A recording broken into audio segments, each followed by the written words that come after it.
thanks for buying the skull plate. A couple things about it, just so that you're aware.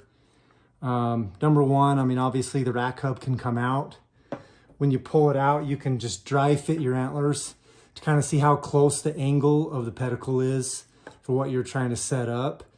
This is a little bit proud. If you did need to take a sanding block and sand it just a little bit to get the angle to be a little bit different, you can do that.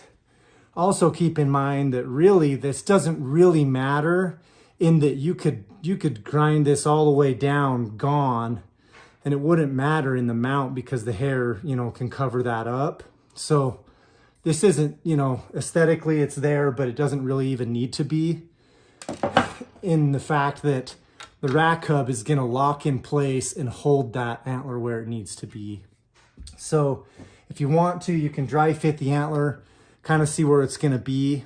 And then when you drill the antler for the rack hub insert, it's often just a hair off of center towards the back. And the reason for that is, you know, often that the angle of the antler coming off of the skull plate is just slightly backward.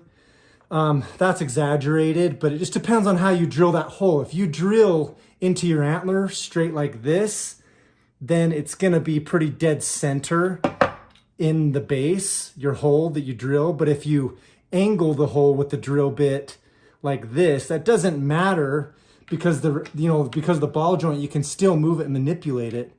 But just so that it sets right in as far as front and back on the pedicle, you'll want that to be consistent with how you drill that hole. So if it's sitting dry fit like this and you're gonna drill into the antler like this, you'll want it to be dead center.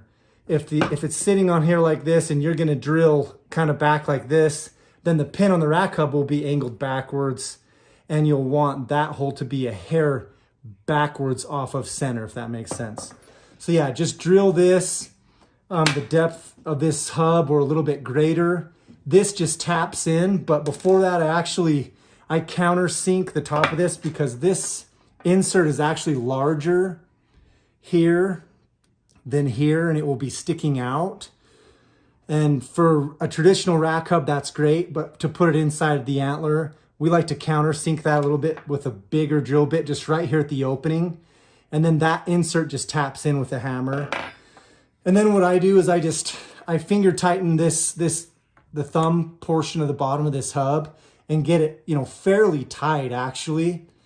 Then drop it in. You'll need to spin it until it falls down into the key slot for the inside.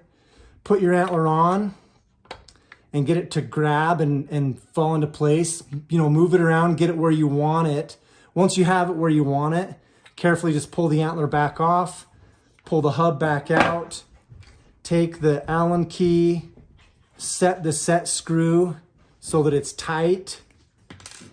Then you can just throw the rack hub back in and you're done. So then it's locked in place and you're set.